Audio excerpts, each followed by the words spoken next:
95% de la population sont des thermomètres et 5% de la population sont des thermostats.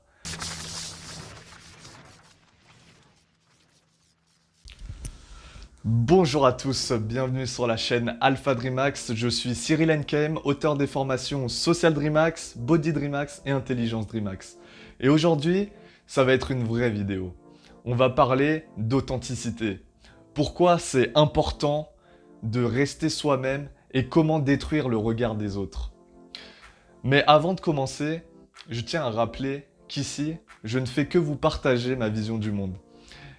Et je vous invite à garder l'esprit ouvert.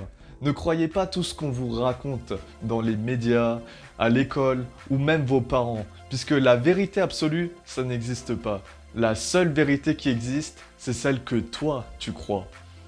Tu peux prendre en considération les croyances des autres, mais t'es pas obligé de les adopter à chaque fois. Surtout quand les croyances des autres, c'est « Non mais j'ai peur pour toi, tu devrais faire ci » ou encore « Non, je pense pas que t'es capable de faire ça. » Wow, wow, wow. C'est ta vie ou c'est celle des autres? À partir du moment où t'as un rêve, une légende personnelle, un DreamHacks, tout ça c'est la même chose, il faut le protéger. Et bien sûr, un rêve, c'est pas gratuit. Tu devras le payer avec du temps et du travail. Bien sûr, il y aura toujours des gens pour t'en empêcher. Et même, ils vont te critiquer, c'est inévitable. Moi, je dis toujours, de 0 à 18 ans, tes parents, ils te donnent des ordres.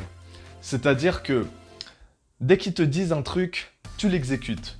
Et à partir de tes 18 ans, tes parents, ils te donnent plus des ordres, mais ils te donnent des conseils. Et c'est très différent. C'est-à-dire que tu peux prendre en considération leurs conseils, sachant qu'ils ont plus d'expérience que toi, mais si ça va à l'encontre de tes valeurs, de tes rêves, alors laisse tomber.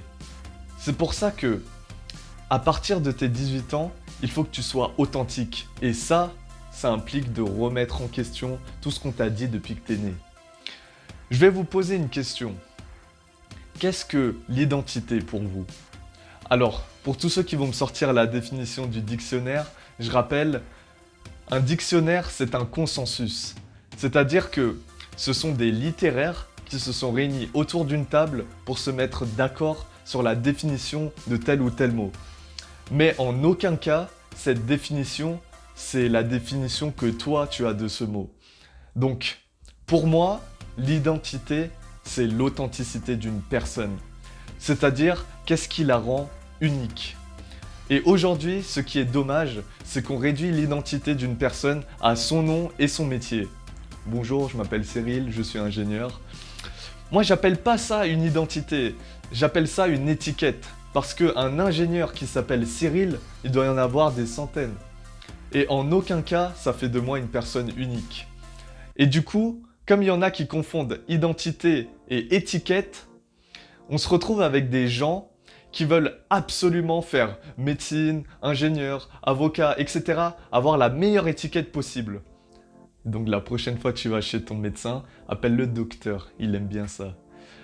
Après, je ne dis pas qu'améliorer ces étiquettes, c'est mal. Je dis juste que les gens, au lieu d'améliorer leur identité et de travailler ce qui les différencie vraiment des autres, ils préfèrent se focaliser sur leurs étiquettes.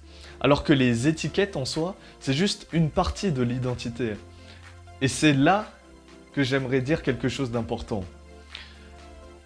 95% de la population sont des thermomètres et 5% de la population sont des thermostats.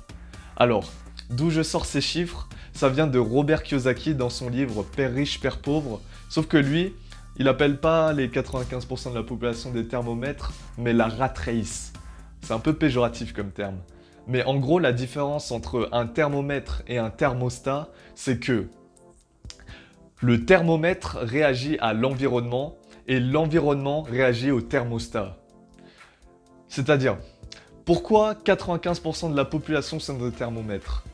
Eh bien, tout simplement parce que leur identité est forgée par l'environnement extérieur. C'est-à-dire qu'ils pensent tous pareil, ils font tous la même chose, et en gros, ils sont conformes au système. Et justement, Robert Kiyosaki, il parlait de rat race, puisque les rats, quand ils sont beaucoup, en grand nombre, ils font tous la même chose. Et comment reconnaître un thermomètre? Je ne vais pas dire rat race parce que c'est péjoratif. En gros, ça va être quelqu'un qui pense que pour être heureux, il faut se faire plaisir. Et pour se faire plaisir, il faut de l'argent. Et pour avoir de l'argent, il faut un bon métier. Et pour un bon métier, il faut être bon à l'école. Alors, déjà, tout ça, c'est pas forcément vrai. Pour être heureux, il n'y a pas besoin de se faire plaisir. C'est un choix et ça vient de l'intérieur. J'ai déjà fait une vidéo dessus. Ensuite, pour gagner de l'argent, t'as pas besoin forcément d'être bon à l'école. Regarde Steve Jobs, il a jamais eu besoin de diplôme et pourtant, le mec est plein aux as. Après, il existe d'autres signes pour détecter si on a affaire à un thermomètre. Par exemple, une des caractéristiques qu'on retrouve souvent chez eux, c'est que tous les soirs à 20 h, ils ont besoin de leur petite dose d'actualité. Bah ouais, c'est des thermomètres, faut qu'ils réagissent à l'environnement. Après, on les reconnaît aussi parce que souvent, c'est eux qui se retrouvent de 18 h à 19 h dans les bouchons. On les retrouve aussi sur les plages bondées pendant l'été, etc. Bref, vous voyez sûrement de quoi je parle. Donc, nous, on veut pas faire partie de ces 95% de la population qui s'est forgé une identité extérieure. Nous, on veut devenir des thermostats, c'est-à-dire des personnes authentiques qui se sont forgés leur propre identité. Pas l'identité que nos parents veulent, mais notre propre identité. Et en tant que thermostat, c'est nous qui décidons de la température de la pièce. Déjà, un thermostat, quand il a besoin d'une information, il va la chercher. C'est-à-dire, imagine, tu veux apprendre du piano. Un thermomètre, lui, il va dire « Oh, j'ai toujours rêvé d'apprendre le piano, mais j'ai jamais eu de professeur. » Lui, il a absolument besoin d'une aide extérieure pour progresser. Alors qu'un thermostat, lui, il va ouvrir YouTube, il va taper « Comment jouer au piano pour débutants » et bim bam boum, c'est parti. Tu vois la différence? Tout est dans la mentalité. Soit tu penses ce que tout le monde pense et tu fais ce que tout le monde fait, comme ça t'es sûr, t'es dans les rangs et t'as pas peur du regard des autres. Soit tu décides d'être toi-même. Les gens vont te regarder bizarrement, mais au moins, tu seras libre intérieurement. Et ton identité, ce sera pas du fake. Et comment être sûr que tu es sur le chemin de la liberté intérieure? C'est très simple. Est-ce que en ce moment, tu travailles 5 jours par semaine pour seulement 2 jours de repos et pour toi, la retraite, c'est la délivrance? Ou bien, est-ce que tu travailles pour réaliser tes rêves qui te tiennent vraiment à cœur? C'est vraiment différent. D'un côté, le résultat, ce sera la richesse extérieure, c'est-à-dire une grande maison, une belle voiture, des vêtements de marque, etc. Et de l'autre côté, le résultat, ce sera la richesse intérieure, c'est-à-dire le bonheur, la confiance en soi, une bonne santé et l'authenticité. Alors mon conseil, bâtis d'abord ta richesse intérieure avant de développer ta richesse extérieure. Et pour l'avoir vécu, mieux vaut un petit chez-soi bien rangé qu'une grande maison bordélique. Les gens essaient de compenser par des moyens extérieurs quelque chose qui se travaille à l'intérieur. Et justement, il y en a qui vont me dire « Ouais Cyril, j'aimerais bien travailler sur mes rêves, mais j'ai peur du regard des autres. » Alors, si tu as un rêve, une légende personnelle ou un Dreamax, pose une date dessus et c'est plus un rêve, mais ça devient un objectif. Ensuite, le regard des autres, il est inévitable. Et pour l'écraser, ça se fait en 2 temps. Premièrement, pendant que tu travailles sur ton objectif, les gens ils vont te juger. Et parfois, ils vont même pas comprendre ce que tu fais. Ces premiers jugements, ces premiers regards des autres, il faut les ignorer et rester focus sur ton objectif.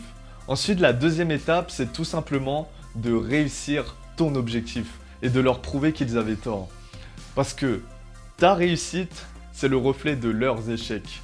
Eux, comme ce sont des thermomètres, ils comprennent pas comment on peut réussir en dehors du système. Bref, pour résumer cette vidéo, atteindre l'authenticité, ça se passe par un chemin où il faut savoir être seul et remettre en question ses croyances. Connaître les autres, c'est très facile. Mais se connaître soi-même, c'est très difficile. N'oublie pas que le seul frein à ta légende personnelle, c'est toi, c'est pas les autres. Si tu dois éteindre ta lumière pour plaire à quelqu'un d'autre, c'est plus de l'amour, c'est de la soumission. Pour finir, je t'invite à t'abonner à la chaîne Alpha DreamHacks pour être au courant des prochaines vidéos. Partage celle-là à un ami si tu penses que ça peut lui être utile. Et sur ce, on se revoit dans une prochaine vidéo.